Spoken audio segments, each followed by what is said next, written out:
Après sa réussite dans le monde de l'industrie, Ernest Solvay a consacré une large partie de sa vie à soutenir et promouvoir les sciences qu'il avait à cœur de voir se développer et être largement diffusées. Pour lui rendre hommage, à l'occasion du centenaire de sa mort, 21 élèves de 5e, 4e et 3e du Collège des Verneaux de Tavaux se sont portés volontaires pour montrer comment les sciences, et en particulier la physique-chimie, sont enseignées aujourd'hui.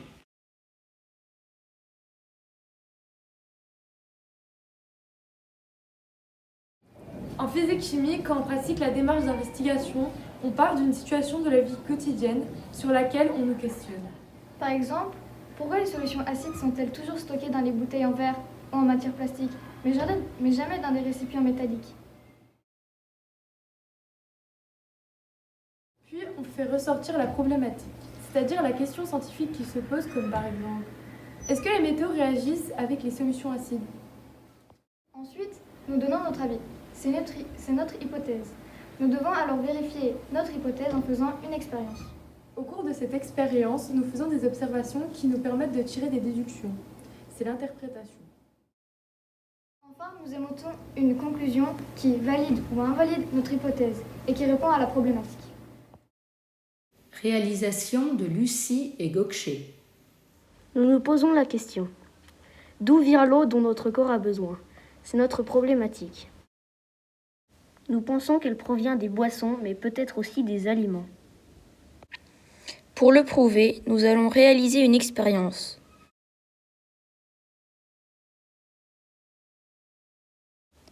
Comme nous savons que le sulfate de cuivre anhydre devient bleu au contact de l'eau, nous allons l'utiliser pour détecter la présence d'eau dans une pomme.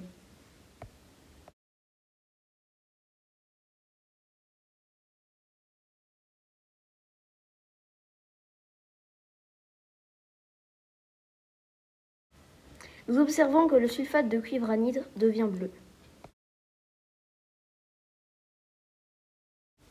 On en déduit que la pomme contient de l'eau, donc l'eau dont notre corps a besoin provient aussi des aliments. Réalisé par Marc et Simon. On entend dire qu'il est préférable d'utiliser de l'eau déminéralisée dans son fer à repasser plutôt que de l'eau du robinet. Notre problématique sera donc, pourquoi ne peut-on pas utiliser n'importe quelle eau dans son fer à repasser?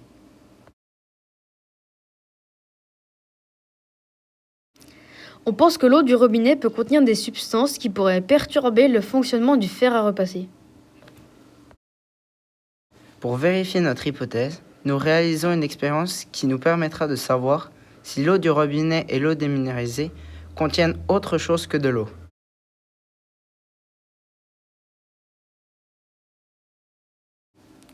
Nous mettons chacun de ces liquides sur une plaque chauffante pour reproduire le fonctionnement d'un fer à repasser.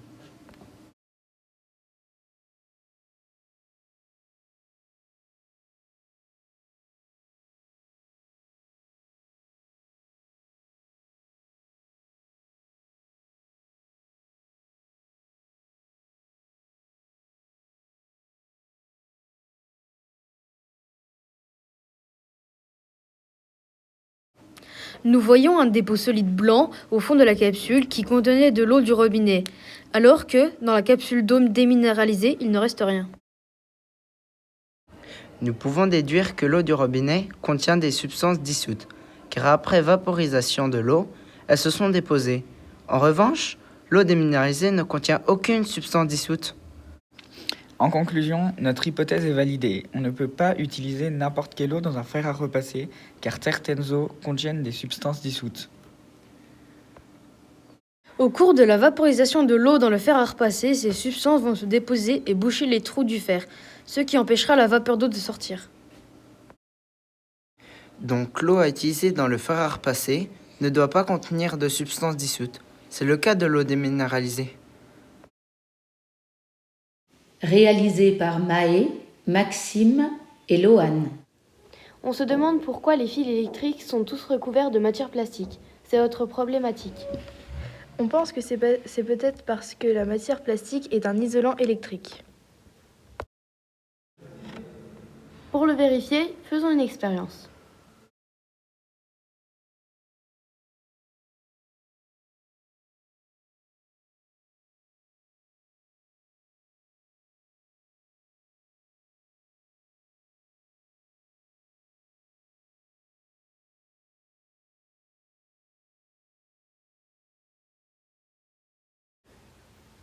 En premier, nous allons tester un fil de fer.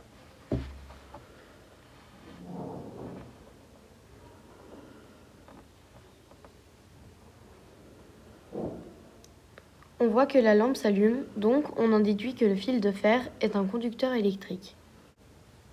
Maintenant, nous allons faire le test avec un échantillon de matière plastique. On voit que la lampe ne s'allume pas, donc on en déduit que la matière plastique n'est pas un conducteur électrique.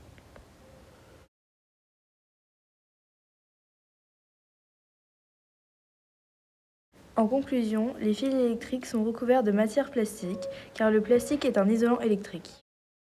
Réalisé par Faustine, Clara et Marie-Anouchka. Pour tester l'horizontalité d'un objet, on utilise souvent un niveau à bulles qui fonctionne grâce à un liquide. Notre problématique à résoudre sera: pourquoi y a-t-il un liquide dans un niveau à bulles? Notre hypothèse. On peut penser que l'on utilise un liquide car sa surface est toujours horizontale. On réalise donc un protocole expérimental capable de le prouver. On utilise un fil à plomb pour indiquer la verticale.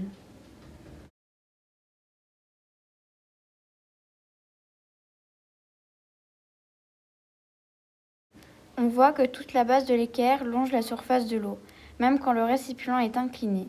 Donc on en déduit que la surface de l'eau est perpendiculaire à la verticale. En conclusion, notre hypothèse est confirmée. La surface libre d'un liquide est toujours horizontale dans n'importe quelle situation. C'est la raison pour laquelle un liquide est présent dans un niveau à bulles. Réalisé par Maëline, Anaïs et Sacha.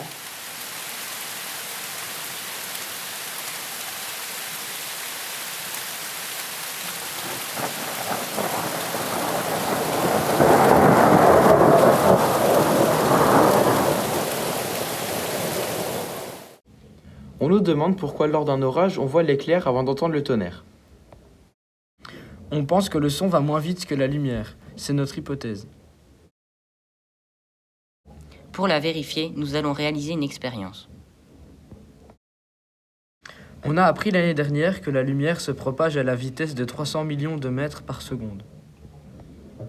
Il nous reste donc à déterminer la vitesse du son dans l'air. Pour cela, nous allons mesurer le temps que met le son pour parcourir une distance d'1 mètre.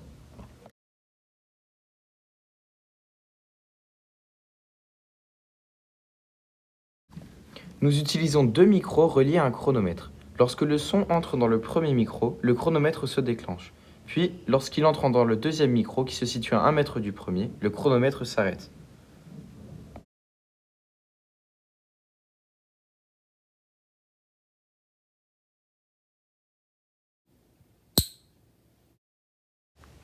On mesure un décalage de 0,0029 secondes.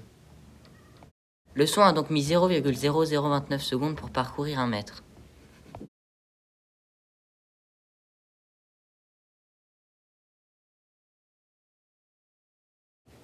Nos calculs nous permettent de déduire que le son se propage à une vitesse d'environ 345 mètres par seconde.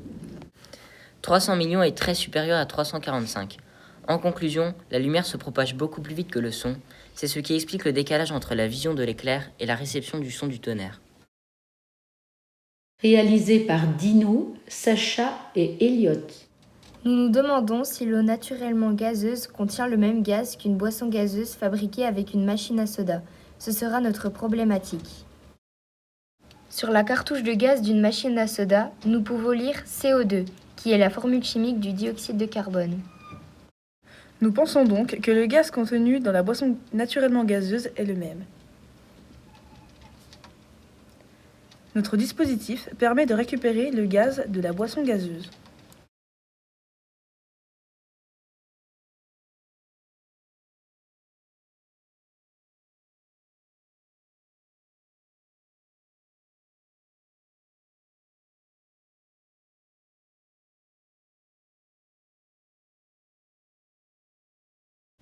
Une fois que tout le gaz a été récupéré, on va l'identifier grâce à de l'eau de chaux, car nous avons appris que l'eau de chaux se trouble quand elle détecte du dioxyde de carbone.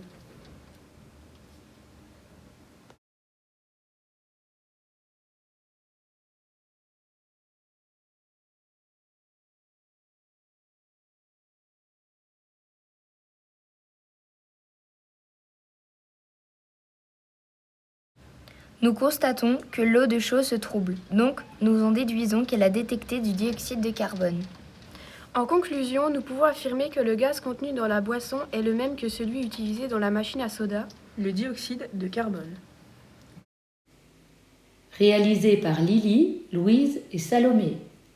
Nous devons faire un gâteau avec 200 g de coulis de framboise liquide, mais notre coulis de framboise est au congélateur, il est donc solide. Notre problématique est donc, est-ce que la masse d'une substance solide est la même si elle passe à l'état liquide? Pour le vérifier, on réalise une expérience. On met de l'eau solide dans un récipient fermé que l'on pèse avec une balance.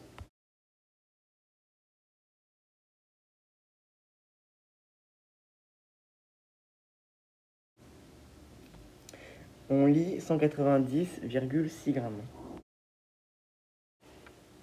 Ensuite, on met ce récipient sur le radiateur.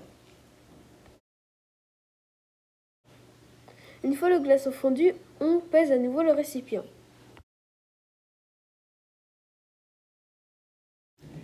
On lit encore 190,6 g. Nous pouvons conclure que la masse ne change pas lorsque la substance passe de l'état solide à l'état liquide. Pour faire notre gâteau, nous devons donc utiliser 200 g de coulis de framboise solide. Car sa masse ne changera pas en fondant. Réalisé par Clovis et Dorian.